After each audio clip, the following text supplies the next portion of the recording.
Ya, Assalamualaikum, salam sejahtera. Di sini saya mau mengkritisi, datang dari seorang Rizik lagi. Dia ini kan sudah dipakai pakaian agama. Harusnya Anda tuh keluarkan lisan-lisan tuh yang teduh lah. Kalau Anda nggak cocok itu nggak harus Anda berbicara di depan orang awam. Memprovokasi. Kalau emang ada beda pandangan politik. Kan belum tentu kita berbeda, yang kita lawan tuh salah. Bisa jadi kita yang salah. Di sini ulama sudah nggak perlu ikut dalam bidang politik. Karena negeri ini masih belum dalam keadaan genting. Harus kalau ulama turun. Belum mengarah kepada saling bunuh. Tapi yang saya lihat di sini malah sikapnya Rizik ini yang kemarin baru saya lihat. Ayo, ayo ganyang fufu fafa, ganyang fufu fafa, sekarang juga semua. Ayo, Ayo ganyang fufu fafa, ganyang fufu fafa, sekarang juga. lagi. Ayo, ayo ganyang fufu fafa, Ganyang fufu fafa, sekarang juga. Fufu fafa musuh demokrasi, fufu fafa penyumbur korupsi, fufu fafa anak haram konstitusi, fufu fafa cukuplah sampai di sini. Ayo, ayo ganyang fufu fafa, semua ganyang fufu fafa, sekarang juga. Ayo, ayo ganyang fufu fafa, ganyang fufu fafa sekarang juga. Ayo, ayo yang ganyang semangat fufu semua fafa, ganyang fufu fafa, sekarang juga. fufu fafa musuh demokrasi, fufu fafa penyumbur korupsi, fufu fafa anak haram konstitusi, fufu fafa cukuplah sampai. Di sini Ayo, ayo ganyang fufu fafa, ganyang yang fufu fafa sekarang juga. takbir. Allahu Akbar. Ada yang nanya, Beb nggak takut ditangkap? Enggak. Lu kenapa? Yang nangkep berarti anak buah fufu fafa. Sekarang orang pada nggak berani ngaku fufu fafa, betul? Betul. Ada polisi nangkep saya, lu anak buah fufu fafa. Bukan, Beb. Oh, lu tersinggung? Enggak, saya nggak tersinggung. Oh, lu menangkep gue. Saya sampai bingung. Ini maulud. Kok ada nyanyian? Saya bukan mendukung Fufu Fafa atau siapapun. Saya nggak penting itunya. Cuma saya lihat Pak Rizik membuat lagu Fufu Fafa. Ini maulud ini kita menghadirkan Nabi loh. Harusnya apa? Diisi oleh segala sesuatu yang mendekat kepada Nabi. Bukan kepada keduniaan, politik, permusuhan. Ada caci maki lagu Fafa. Sampai ingin menjatuhkan Jokowi. Saya nggak peduli mau Jokowi atau siapapun. Cuma yang mau saya pertanyakan, kenapa kok di ruang maulud tuh Anda isi dengan hal-hal yang begitu? Dulu pernah Anda lakukan kepada Nikita Mirzani itu, yang saya pernah kritisi itu. Yang Anda bilang apa? Anjing apa? Lonte apa? Itu kan nggak baik. Kok ini diulang di bulan maulud? Jagalah kesakralan maulud itu. Saya sudah sedih kemarin, sebelum-sebelumnya seringkali ada takbir di jalanan. Akhirnya takbir itu hilang kesakralannya. Takbir jadi yel-yel aja.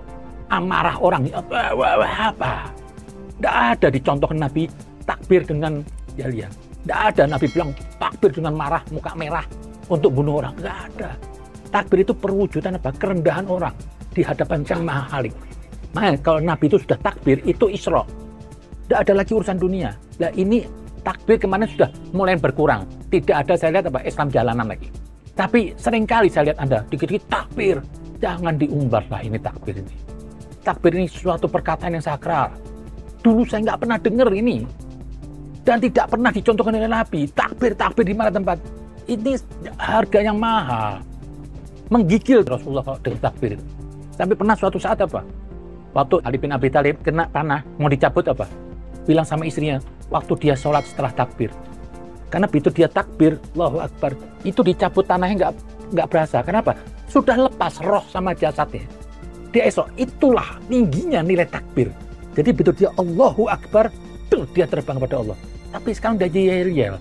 Lah, ini kemarin di maulud saya lihat, saya sedih aja lah. Saya mau kritisi sisi keulamaan Anda yang Anda digelari seorang Habib. Anda punya pakaian, masa Anda perlu nyanyi Fufu Fafa di maulud? Itu udah ada ucapan keagamaan sama sekali. Dan Anda mengajak orang supaya permusuhan.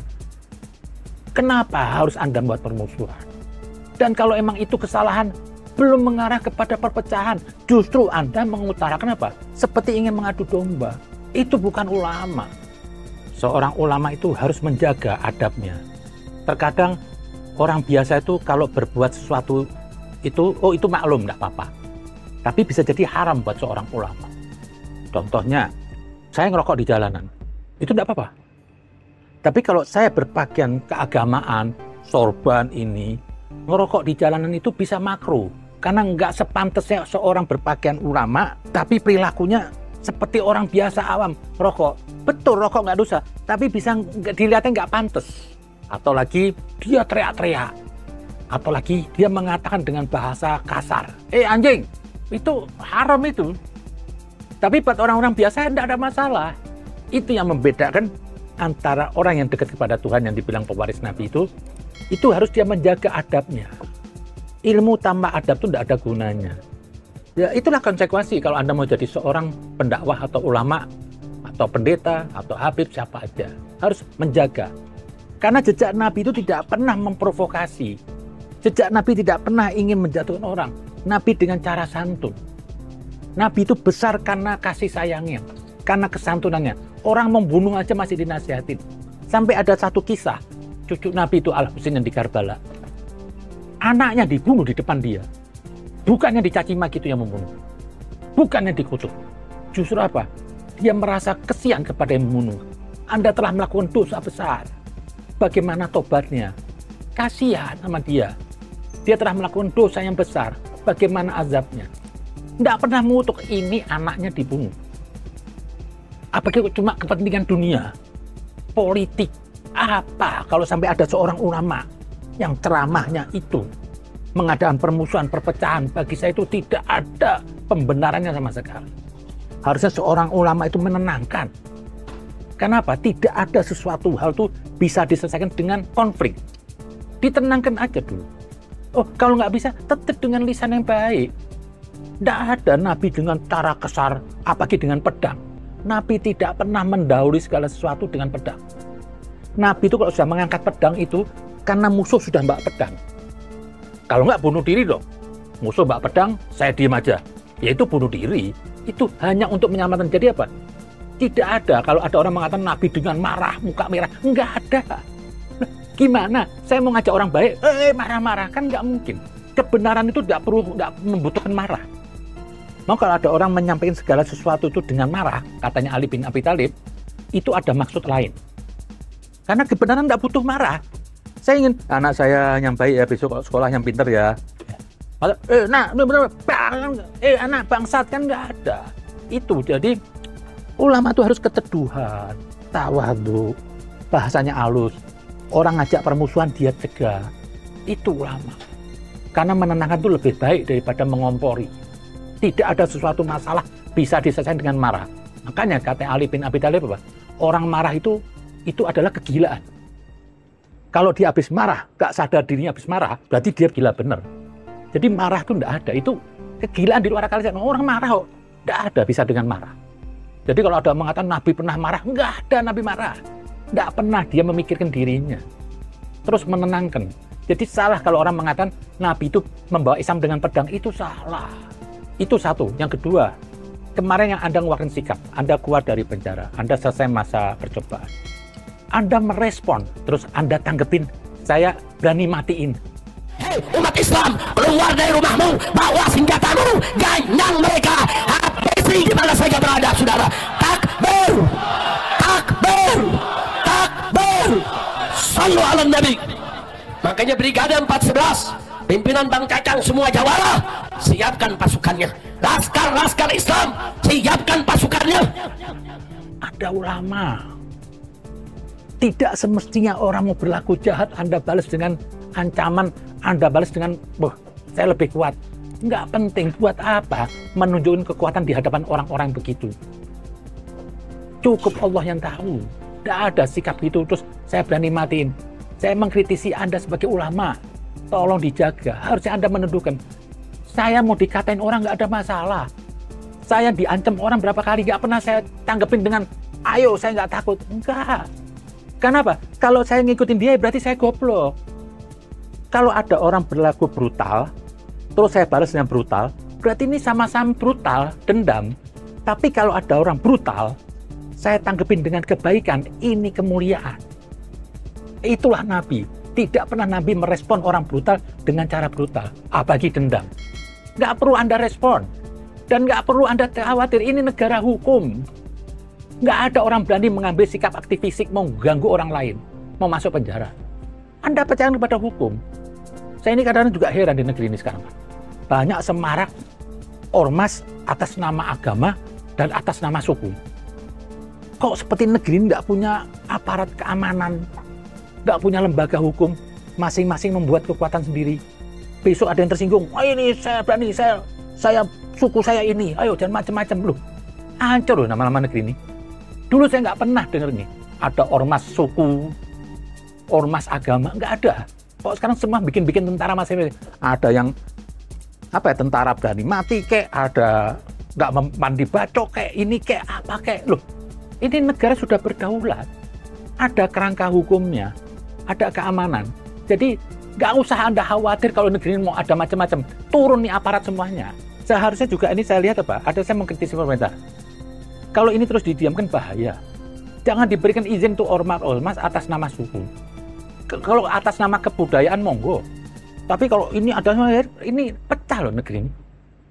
Besok atas nama suku, sekarang atas nama agama.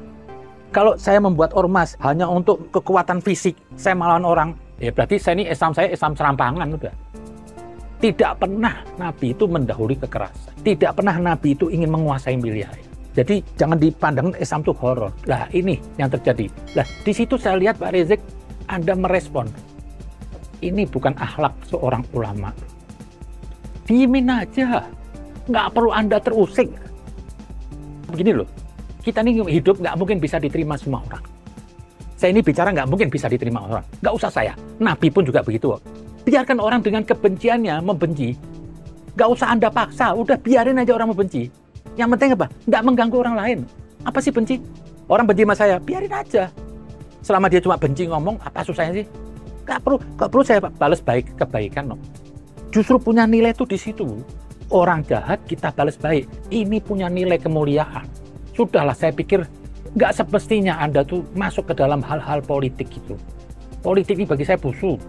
Besok Anda bela orang ini, bisa orang ini besok jadi musuh Anda. Itu berbahaya. Akhirnya apa? Di saat dia nanti nggak bener, Anda nggak bisa mengkritik dia. Sudahlah. Kenapa sampai ada riwayat hadis ulama itu tidak boleh mendekati partai-partai itu atau penguasa? Karena besok akan jadi budaknya. Begitu menerima upah, akan dipotong lidahnya. Besok nggak berani menjelekkan yang ini. Bahaya ini ulama. Mau nggak boleh terima upah. Sampai dibilang kalau ada ulama dekat ke penguasa, ragukan keimanannya. Tapi bukan berarti dia provokasi. Harusnya ulama itu menenangkan lah. Kalau ada penguasa yang nggak benar, kita kritik yang benar. Tak perlu di acara maulud tadi. Saya sebagai orang muslim, kok nilai kerasulan ini hilang tuh di maulud. Saya lihat gaya Anda tuh, saya sedih aja. Ulama tuh harus menjaga perkataannya. Kalau sekiranya perkataan tuh membuat orang jadi amarah, benci, itu nggak boleh diutarakan. Dan tempat-tempat masjid taklim itu bukan tempat untuk mengadu domba. Harusnya apa? Membawa rahmat. Bagaimana orang datang ke masjid taklim itu pulang mbak ketenangan. Jadi jangan dibikin tempat-tempat masjid taklim, masjid itu untuk berbicara politik. Saya belum ketemu orang berbicara politik dengan baik. Orang ini semua ambisi politik hanya untuk kepentingan pribadinya.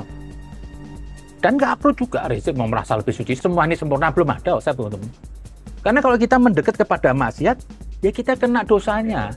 Makanya ulama itu harus berhati-hati supaya nggak dicap atau kecemplung ke dalam maksiat itu.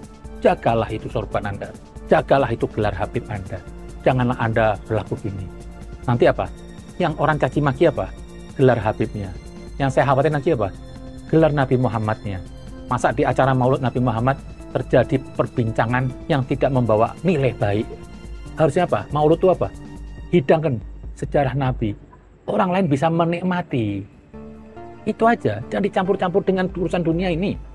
Itu aja. Mungkin ini saya dari hati yang baik. Saya ingin di negeri ini umat Islam itu damai. Tidak ada merasa lebih hebat, lebih mulia, atau permusuhan. Tidak ada gunanya. Agama itu cinta. Kalau Anda beragama dengan kebencian, lebih baik tinggalkan agama Anda. Terima kasih.